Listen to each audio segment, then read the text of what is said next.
Hello बच्चों, कैसे हैं आप सब लोग। आज आपकी साइंस चैप्टर 5 की अगली ऑनलाइन क्लास है और आज अपन पढ़ेंगे पेट्रोलियम से। कोल के बारे में अपन ने पढ़ लिया था, आज अपन पेट्रोलियम के बारे में पढ़ेंगे कि पेट्रोलियम कैसे बना और पेट्रोलियम से हमें क्या क्या मिलता है। You know that petrol is used as a fuel in light automobile such as motorcycle, scooter and car. Petroleum से जो अब एक चीज़ मिलती है पेट्रोल, जो कहाँ कहाँ काम आता है, स्कूटर चलाने में, कार चलाने में, मोटरसाइकिल, इन ऑटोमोबाइल्स को चलाने में काम आता है। Heavy motor vehicles like trucks, tractors run on diesel. और जो बड़े वाहन होते हैं जो सामान लेकर जाते हैं, जैसे बस वगैरह हो गई, ट्रक, ट्रैक्टर हो गई, डीजल पे चलता है। पेट्रोल और डीजल ये दोनों कहाँ से निकाले जाते हैं? एक नेचुरल लिक्विड मिलता है हमें धरती के अंदर से, जिसको बोलते हैं petroleum. The word petroleum is derived from word Petra. Petra का मतलब होता है रॉक और ओलियम का मतलब ऑयल, यानी रॉक्स, चट्टानों के नीचे से अगर कोई ऑयल मिलता है तो उसको पेट्रोलियम कहते हैं। As it is mined between the rocks under the earth shown in the figure. अब आपको पता है पेट्रोलियम बना कैसे? Petroleum was formed from organisms living inside the sea. समुद्र में रहने वाले जीवों से पेट्रोलियम बना था। एज दीज ऑर्गेनिज्म डाइम, जैसे समुद्र में बहुत सारे ऑर्गेनिज्म, अगर मान लो कोई अंदर भूकंप वगैरह आ गया हो बहुत, तो उस हलचल मची हो जिसके कारण ऑर्गेनिजम्स बहुत सारे मर गए, उनकी बॉडीज़ समुद्र के बॉटम में जाके जम गई। अब उनके ऊपर धीरे धीरे मिट्टी और क्ले की लेयर जमती गई और वो धीरे धीरे मिट्टी के अंदर धंसते गए। और मिलियंस ऑफ ईयर्स में जब हाई प्रेशर और टेम्परेचर, जहाँ पे हवा भी नहीं होती समुद्र के नीचे, तो हाई प्रेशर और टेम्परेचर में वो डेड ऑर्गेनिज्म, जो समुद्र के जीव जंतु जो दब गए, वो पेट्रोलियम और नेचुरल गैस में तब्दील हो गए। तो आज के टाइम पे ज़्यादातर जो पेट्रोलियम और नेचुरल गैस मिलती है वो समुद्र के तट के नीचे मिलती है। अगर अपन कहते हैं कि अरब देशों में भी पेट्रोलियम मिलता है, तो वहाँ पे पहले के टाइम पे समुद्र रहा करता थे और वो सूख गए, लेकिन उनके नीचे पे अभी भी पेट्रोलियम पाया जाता है। It shows the deposit of petroleum and natural gas. You see that layer containing petroleum, oil and gas is above that of water. Petrol और गैस, आपको फिगर अभी मैं दिखाऊंगा, उसके अंदर पानी के ऊपर की परत के ऊपर पेट्रोल और गैस मिलता है। देखो ये वाली फिगर है, जैसे ये हमारा समुद्र का तट है, तो इसके नीचे क्या होता है, अलग अलग चट्टानें बनी होती है। ये समुद्र है, सॉरी, तो चट्टानें होती है। पहली चट्टानों के बीच में पहले गैस आती है, फिर ऑयल आता है और फिर नीचे आता है वाटर। और वाटर और गैस और ऑयल वाटर के ऊपर क्यों होता है? क्योंकि गैस और ऑयल पानी में मिक्स नहीं हो सकते।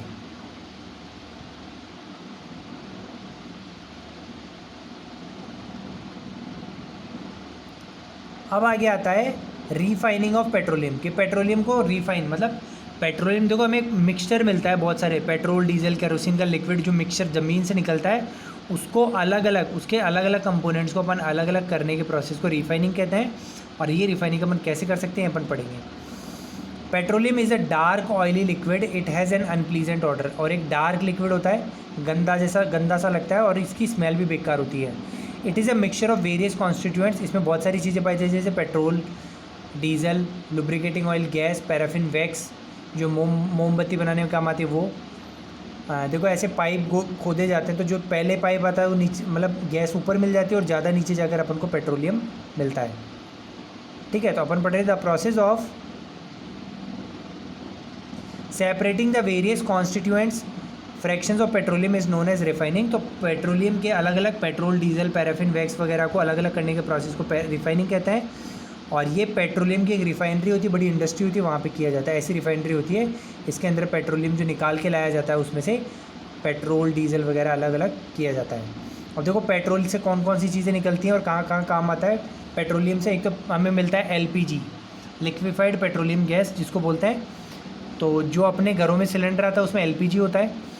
पेट्रोल मिलता है जो कि गाड़ियों के फ्यूल में काम आता है। केरोसिन स्टोव, लैंप जलाने में काम आता है। Diesel heavy motor vehicle, truck वगैरह, या जनरेटर जो होते हैं ना, जो शादी समारोह में जनरेटर होते हैं, वो भी डीजल पे वर्क करते हैं। लुब्रेटिंग ऑयल, मशीनों के पार्ट्स के बीच में ऑयलिंग करने में काम आता है। पैराफिन वैक्स से अपन कैंडल्स, वैसलीन वगैरह बना सकते हैं। और बिटुमेन मिलता है जिसे पेंट और रोड सरफेसिंग वगैरह, रोड के ऊपर जो सरफेस होता है ना वो बिल्कुल चिकना बनाया जाता है, वो बिटुमेन से बनाया जाता है। चलिए अगला पार्ट पढ़ते हैं अपन, नेचुरल गैस। अब देखो जहाँ से पेट्रोलियम मिलता है वहाँ पे नेचुरल गैस भी मिलती है अपन को। Natural gas is very important fossil fuel because it is easy to transport through pipes. Natural gas petroleum से ज़्यादा अच्छा फ्यूल है, क्यों? क्योंकि इसको क्योंकि गैस है, आराम से पाइप के द्वारा एक जगह से दूसरी जगह ट्रांसफ़र कर सकते हैं। Natural gas is stored under high pressure and called as compressed natural gas. जब हाई प्रेशर में इसको स्टोर करके रखते हैं तो CNG कंप्रेस्ड नेचुरल गैस कहलाती है। और आजकल कई ऐसी गाड़ियाँ, कई ऐसी टैक्सीज ऐसी आती है जो CNG कंप्रेस्ड नेचुरल गैस पे चलती हैं। CNG use for power generation, ये बिजली बनाने में भी काम आता है और गाड़ियों में भी काम आता है। It is now being used as fuel for transport vehicles because it is less polluting, it is a cleaner fuel. और ये जो अपना नेचुरल गैस होती है, कोल, पेट्रोलियम और नेचुरल गैस, तीनों में नेचुरल गैस सबसे अच्छा फ्यूल होता है क्योंकि सबसे कम प्रदूषण पैदा करता है, इसलिए गाड़ियों में आजकल इसको इस्तेमाल किया जाने लगा है। A great advantage of CNG is that it can be used directly for burning in homes and factories where it can be supplied through pipes. इसका सबसे बड़ा एडवांटेज है कि इसको आसानी से पाइप से एक जगह से दूसरी जगह भेजा जा सकता है, जिससे इसको फैक्ट्री और घरों में आसानी से इस्तेमाल किया जा सकता है।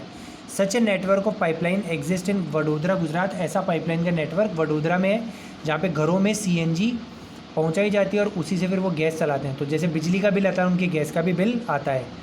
और दिल्ली के भी कई पार्ट्स में ऐसे प्लांट है। Natural gas is also used as starting material for manufacture of number of chemicals and fertilisers. India has a vast reserves of natural gas. In our country, natural gas has been found in Tripura, Rajasthan, Maharashtra and in Krishna Godavari Delta. अब natural gas बहुत सारे chemicals और fertiliser बनाने में भी काम आता है और इंडिया के पास नेचुरल गैस के बहुत भंडार है। धरती के नीचे कौन कौन सी धरती के नीचे नेचुरल गैस पाई जाती है? त्रिपुरा में, राजस्थान, महाराष्ट्र, कृष्णा गोदावरी डेल्टा के नीचे नेचुरल गैस निकाली जाती है। वहाँ पे बड़ी बड़ी फैक्ट्रीज लगाई गई हैं जिसके तहत भारत ज़मीन के नीचे नेचुरल गैस निकालता है और काम में लेता है। अब some natural resources are limited, तो ये जो इंपॉर्टेंट नेचुरल रिसोर्सेज है, कोल, पेट्रोलियम, नेचुरल गैस, ये सारे लिमिटेड है, एक ना एक दिन ख़त्म हो जाएंगे, इसलिए हमको इनका यूज़ ध्यान से करना चाहिए। You have studied in the beginning of the chapter that some natural resources are exhaustible like fossil fuels, forest, minerals etcetera. कि अपन ने स्टार्टिंग में पढ़ा है कुछ नेचुरल रिसोर्सेज एग्जॉस्टिबल है, जैसे अपने जो कोल, पेट्रोलियम हो गया, फॉरेस्ट, मिनरल्स हो गया, तो ये एक ना एक टाइम पे अगर अपन को बिना सोचे समझे यूज़ करते जाएंगे, वेस्ट करते जाएंगे तो ख़त्म हो जाएंगे। You know that coal and petroleum are fossil fuels. Coal और पेट्रोलियम फॉसिल फ्यूल से क्यों? क्योंकि ये प्लांट्स और एनिमल के डेड रिमेन से बनाए जाते हैं। It required the dead organism millions of years to get converted into these fuels. और इनको बनने में लाखों साल लगते हैं, इसलिए एक बार बन गए तो ये दोबारा लाखों सालों में जाकर बनते हैं। On the other and the known reserves of these will last only a few 100 years. और जितने भी भंडार हमें पता है धरती के नीचे फॉसिल कोल, पेट्रोलियम के, तो ये कुछ सैकड़ों साल और चलेंगे, फिर ख़त्म हो जाएंगे। Moreover the burning of these fuels is a major cause of air pollution.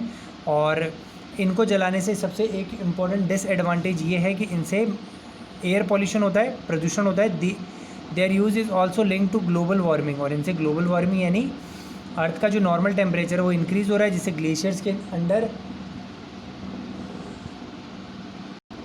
जो हमारे नॉर्थ पोल, साउथ पोल होते हैं, वहाँ की बर्फ़ पिघल रही है और जिससे धरती का वाटर लेवल बढ़ रहा है और ग्लोबल वार्मिंग की प्रॉब्लम बढ़ रही है। तो फॉसिल फ्यूल्स को ज़्यादा जलाने से एक तो ख़त्म भी हो जाएंगे और एक पॉल्यूशन भी क्रिएट होगा। It is therefore necessary that we use these fuels only when absolutely necessary. इसलिए हमें उन्हें तभी यूज़ करना चाहिए जब ये ज़रूरी हो। This will result in better environment. इससे हमारा एनवायरनमेंट सही होगा, प्रदूषण नहीं फैलेगा। Smaller risk of global warming and their availability for longer period of time.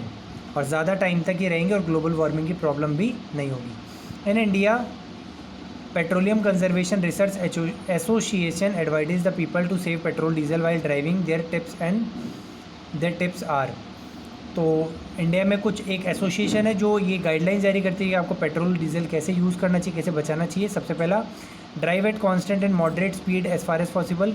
Speed अपन को मीडियम रखनी चाहिए क्योंकि हाई स्पीड पे भी पेट्रोल ज़्यादा खर्च होता है, लो स्पीड पे भी ज़्यादा खर्च होता है। Switch off the engine at the traffic lights और at place where you have to wait. अगर ट्रैफिक लाइट पे ज़्यादा देर रुकना हो तो अपना गाड़ी का इंजन बंद कर दे, जिससे भी फ्यूल बचता है। Ensure correct tyre pressure. Tyres का प्रेशर पर्याप्त होना चाहिए। अगर प्रेशर कम है, टायर ज़्यादा दब रहे तो भी गाड़ी का फ्यूल ज़्यादा खर्च होता है। एंश्योर रेगुलर मेंटेनेंस, और व्हीकल का रेगुलर मेंटेनेंस कराएं, जिससे भी एवरेज अच्छा आता है, गाड़ी कम फ्यूल खर्च करती है। ठीक है, तो यहीं पे हमारा चैप्टर समाप्त होता है। वीडियो को लाइक करो, कमेंट करो, चैनल को सब्सक्राइब करो, रेगुलर देखते रहो। Thank you, have a nice day.